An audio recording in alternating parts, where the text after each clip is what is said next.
ایک جوان کا واقعہ کہ میں پہلے عرض کر چکا ہوں بہرحال کہیں اور مجالس میں،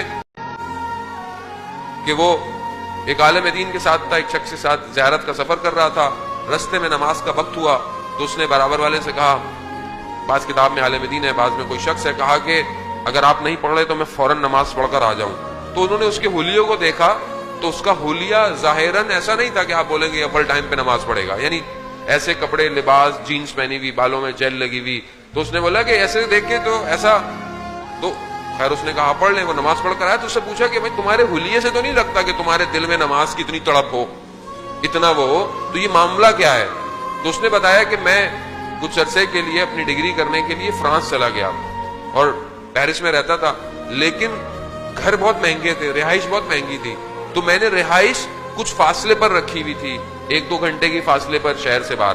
تو کہتا میرے 2 سال گزر کر میری ڈگری کے آخری ایگزامز تھے، تو ایک ہی بس تھی جو صبح ہمارے ٹاؤن سے جاتی تھی، تو میں اس میں بیٹھا، بس تھوڑی دیر چلی اور بس خراب ہو گئی۔ بس جب خراب ہوئی تو مجھے تھوڑی سی بے چینی ہوئی، لیکن وہ بس ڈرائیور لگا رہا مگر بس صحیح نہیں ہوئی۔ میں ہائی وے پہ آیا کہ شاید کوئی گاڑی گزرتی ہوئی مل جائے، تو مگر کوئی گاڑی بھی نہیں آئی۔ جب وقت گزر گیا اور ڈرائیور نے بولا کہ مکینک لانا پڑے گا، گاڑی صحیح نہیں ہوگی، تو کہہ رہا میرا اضطراب بڑھ گیا اور مجھے ہوا کہ میں اتنی جو محنت کی تھی وہ کہیں ضائع نہ ہو جائے۔ تو کہتا ہے میں سڑک کنارے بیٹھ گیا اور جب میں نہیں آیا تھا یہاں تو میں نماز کا پابند تھا، لیکن یہاں آ کر تھوڑا میں سست ہو گیا، نماز میں کوتاہی کرنے لگ گیا۔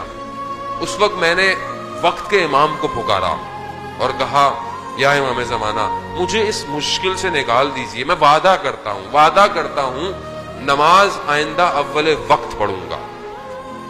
کہتا ہے میں نے جیسے ہی یہ اپنے ضمیر سے گفتگو کرتے ہوئے اپنے مولا سے توسل کیا تو میں نے دیکھا کہ اچانک سے کوئی شخص آیا اور اس نے ڈرائیور کو بولا کہ بس اسٹارٹ کرو۔ اس نے جیسے ہی اسٹارٹ کی بس اسٹارٹ ہو گئی۔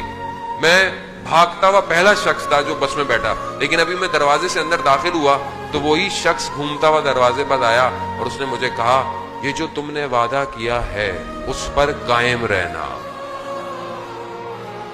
کہتا ہے میں ایک دم میرا بدن خشک ہو گیا، ایک دم کہ اس شخص کو کیسے پتا چلا کہ میں نے کوئی وعدہ کیا ہے؟ ابھی میں سمجھتا کہ یہ شخص کون تھا، دیکھا تو وہ شخص غائب ہو گیا۔ تو کہتا ہے وہ دن ہے اور آج کا دن ہے جو میں نے اپنے امام سے وعدہ کیا تھا میں اسے پورا کر رہا ہوں۔ عزیزان محترم، امام تک گفتگو برل آلریڈی میں لیٹ آیا اور آگے پھر ایک اور مجلس ہے، امام تک پہنچنا بہت ضروری ہے۔ عزیزان محترم، یہ جو محنت ہے آپ کی اور ہم لوگ اور جو بھی انتظامیہ کرتی ہے، ہر شخص اپنی ایک حصہ ڈالتا ہے عزاداری۔ آپ کا آنا خود ایک بہت بڑا حصہ ہے عزاداری کو قائم رکھنے کے لیے، ہر شخص کا ایک حصہ ہے۔